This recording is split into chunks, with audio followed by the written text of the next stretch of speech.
Línea Internacional. Analizando los hechos que son noticia en el mundo. Con Vladimir Villegas. Bien, y a esta hora le damos la más cordial bienvenida a Ricardo Corzo. Él es analista internacional, ya nos acompaña con frecuencia en este espacio. ¿Cómo estás, Ricardo? ¿Cómo te va? ¿Cómo estás, Vladimir? Un saludo a toda tu audiencia y gracias por la invitación. Gracias a ti por acompañarnos, Ricardo. Sí, Bueno, caramba, quería hablar contigo sobre varios temas, pero en primer lugar me llama la atención lo que está ocurriendo en las universidades norteamericanas con estas protestas masivas contra la guerra en Gaza y en solidaridad con los palestinos, ¿no? Me gustaría un poco hablar del impacto social que eso ha tenido, porque incluso universidades como Harvard han estado siendo testigos pues, de estas protestas, ¿no? Y ahí, según leí en la prensa internacional, el temor de que estas protestas puedan cruzar la frontera. Bueno, ya en México hay manifestaciones, pero también que pudieran llegar a atravesar el Atlántico y convertirse en un problema en Europa, ¿no?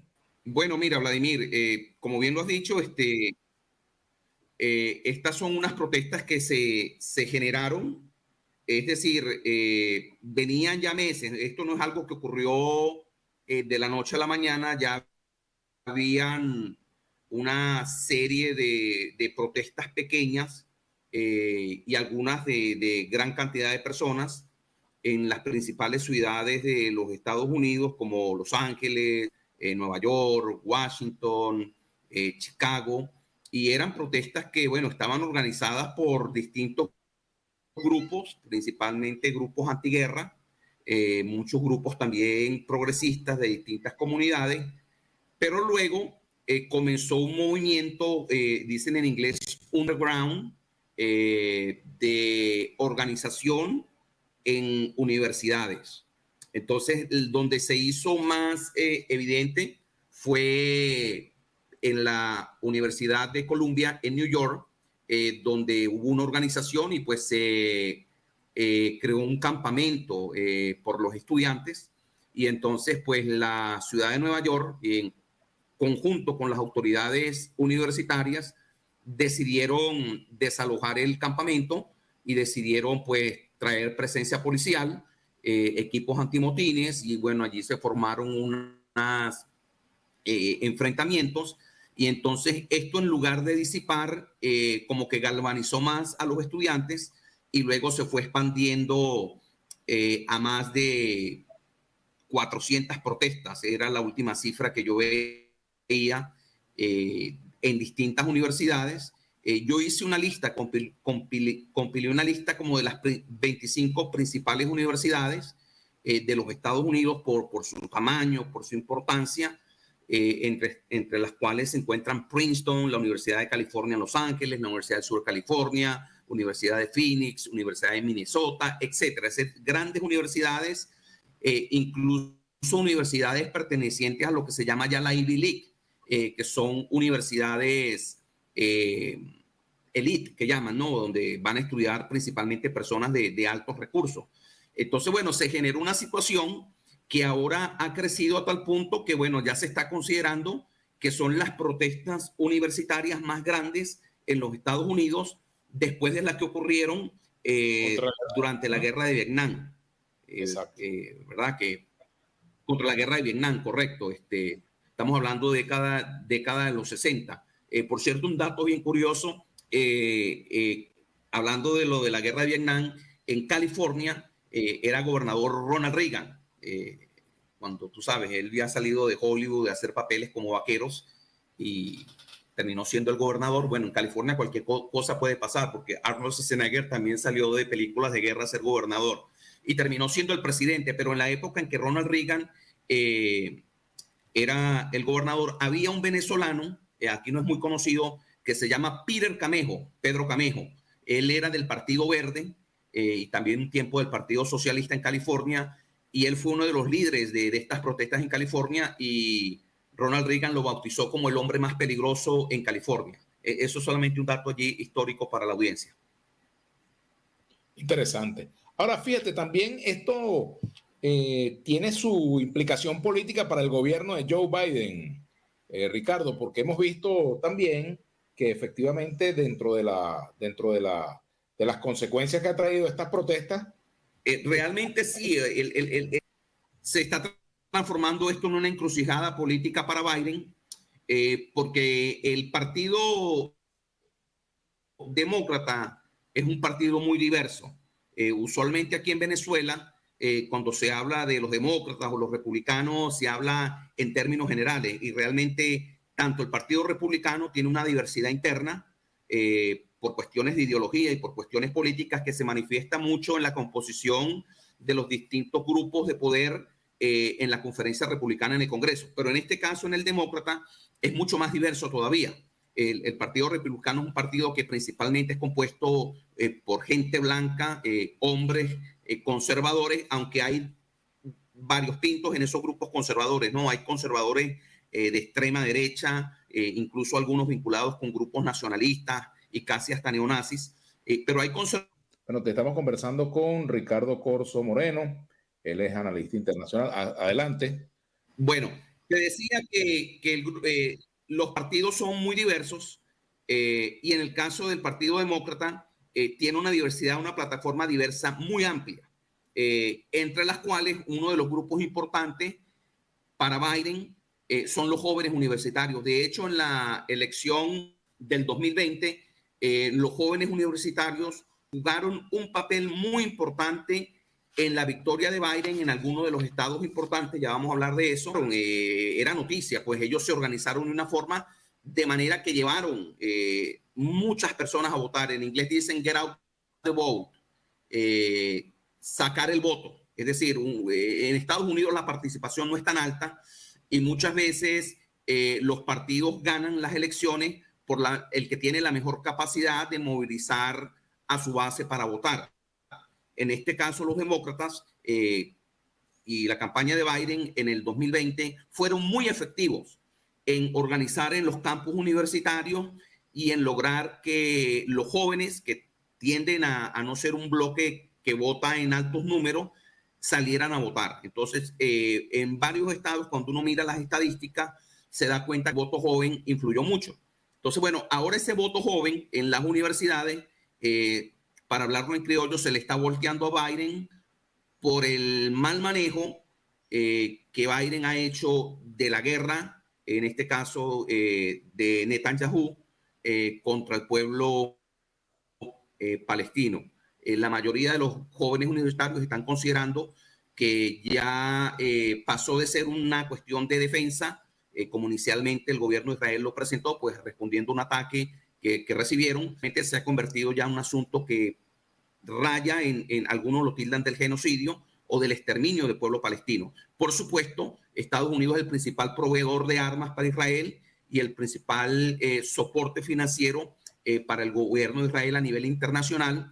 Entonces, los jóvenes ahora están criticándole a Biden que no está haciendo lo suficiente para presionar a Netanyahu para parar la guerra.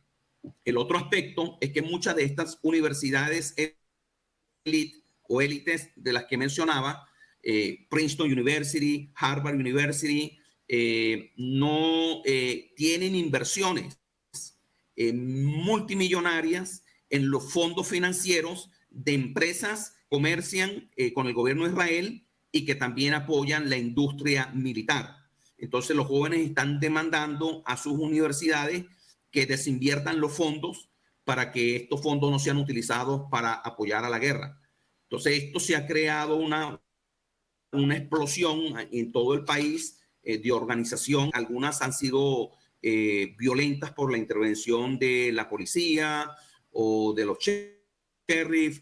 Muchos estudiantes detenidos, ya son cientos y cientos los estudiantes detenidos. Algunos han sido liberados inmediatamente, otros les están presentando algunos cargos, algunos los están expulsando de las universidades, otros les están prohibiendo acercarse a los recintos universitarios. Es decir, hay una situación de tensión y está evidentemente un problema para Biden con su base. Por otra parte, Donald Trump está tomando provecho político de esto y también los republicanos en el Congreso y están acusando a Biden de que él no ha hecho lo suficiente para parar estas manifestaciones y estas protestas. Una pregunta, Ricardo, pero ese apoyo que puede perder Biden como consecuencia de la guerra se iría al lado de Donald Trump. Eso es como, no lo use fácil, ¿no? Eso. No, no necesariamente, pero el tema,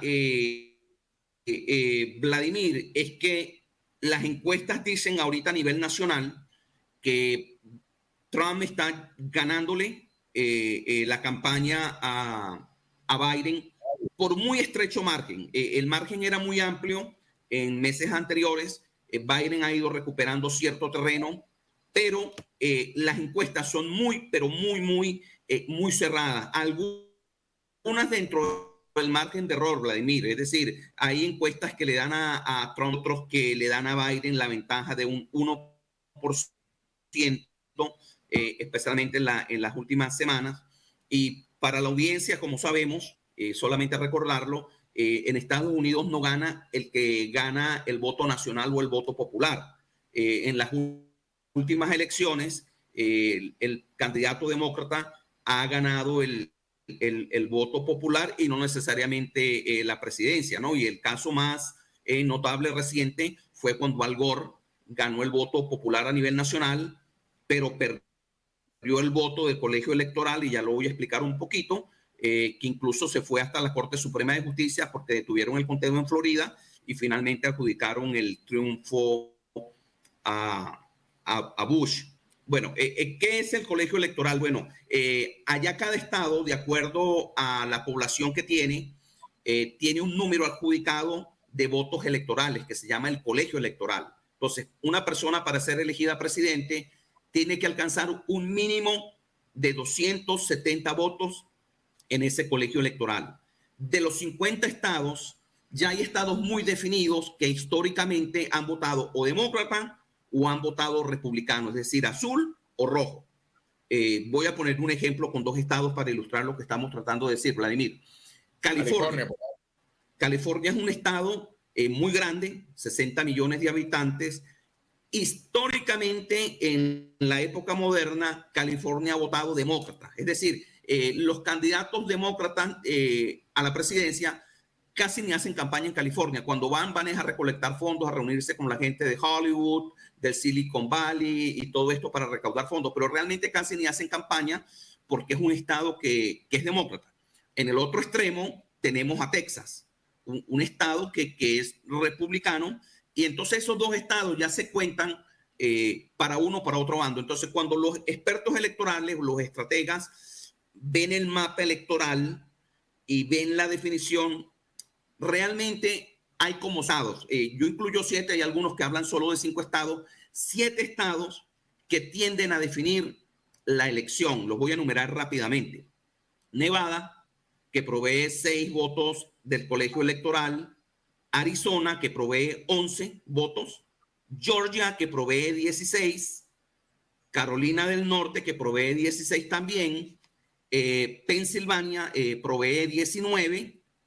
Michigan provee 15 votos y Wisconsin provee 10 votos. Entonces, esos 7 estados van a definir la elección. En la elección pasada del 2020, Biden ganó en todos y Trump solamente ganó en Carolina del Norte. Pero fíjate, aún en Carolina del Norte, que lo ganó Trump, lo ganó por 1.5%, 1.50% del voto en el estado. Entonces, en este momento, cuando uno ve las encuestas en estos estados, margen de error todo. Entonces, para Biden es muy importante, muy clave el voto joven. También el voto afroamericano, que según lo que hemos visto, ha habido mucha presencia también de personas afroamericanas en las protestas. Entonces, esto también le está creando problemas a Biden en esta base electoral importante para ellos, que es el voto negro, el voto afroamericano. Es tan importante que en la elección primaria pasada demócrata, Biden iba perdiendo, iba como de tercer lugar en la contienda primaria hasta que llegaron a las elecciones de North Carolina, donde él ganó, y a partir de allí, pues él, también en los estados donde hay población negra alta, lo favoreció. Entonces él logró ganar la nominación demócrata y por supuesto la presidencia. En este momento, yo me atrevo a decir, si las elecciones fueran el domingo, es muy probable que Trump fuera electo presidente de los Estados Unidos. Pero todavía falta, bueno, hasta noviembre, a ver qué pasa. Así que Biden no puede darse el lujo de perder estos espacios. Ahora, Ricardo, hay otro punto en todo esto y es el juicio a Trump. ¿En qué estado se encuentra actualmente la situación judicial de Trump? Conversamos con Ricardo Corso. Bueno, esto pareciera una novela, ¿verdad? De esas famosas novelas venezolanas. Vas a seguir, Abigail, porque se ha transformado en algo de telenovela. Trump tiene ahorita en este momento varios juicios pendientes, pero realmente que ha llegado a juicio solamente uno, que es el que se está efectuando ahorita en Manhattan por el caso del pago a la actriz porno Stormy Daniels, por el cual él en este momento está sentado en el banco de los acusados y hay un jurado de 12 personas que están escuchando los argumentos tanto de la fiscalía como la defensa. Voy a tratar de resumir el tema del caso, que es lo central en el caso. Bueno, Trump fue encontrado acusado por el fiscal del distrito de Nueva York de haber pagado una suma importante para callar a la actriz porno previo a las elecciones. Trump no quería que todos estos líos de falda que él tuvo, sus infidelidades, etcétera, salieran a la luz pública, y entonces trató de silenciar a esta actriz haciéndole un pago por medio de su abogado. Esto es algo común que se practica en los Estados Unidos, lo hacen mucho los artistas, los deportistas, cuando se ven enredados en estos problemas, y para evitar el escándalo público simplemente llegan a un acuerdo con la parte que les acusa, o incluso antes de que les acusen, simplemente para que guarde silencio. Hasta allí todo aparentemente está dentro de la legalidad, aunque no necesariamente dentro de lo que es ético y moral o correcto. Pero resulta que después el abogado de Trump desembolsa la suma, creo que fueron $130,000, $160,000, en este momento no me llega exactamente, pero no era una suma tan alta. Pero luego entonces, ¿qué ocurre? Que el abogado, para hacer reimburse, dicen en inglés, para cobrar su dinero, porque lo puso de su bolsillo, lo factura como casos legales, como un caso legal. Y luego entonces aparece un desembolso de campaña por costos legales por la misma suma. Entonces, ahí es donde está el problema que en este momento tiene a Trump en el juicio. Ahora, yo voy a atreverme a decir que considero muy improbable que Trump sea encontrado culpable, porque son 12 jurados y tiene que ser una decisión unánime. Con un solo jurado que no esté convencido va a ser difícil. Ahora, lo cumbre de esto, o lo interesante, es que nada de esto hasta ahora ha logrado afectar a Trump en su popularidad, las encuestas. Al contrario, se ha victimizado y se hace presentar como la víctima. Gracias, Ricardo. Ricardo Corso, gracias por atendernos, como siempre. Bien, ya es tiempo de hacer una pausa y regresamos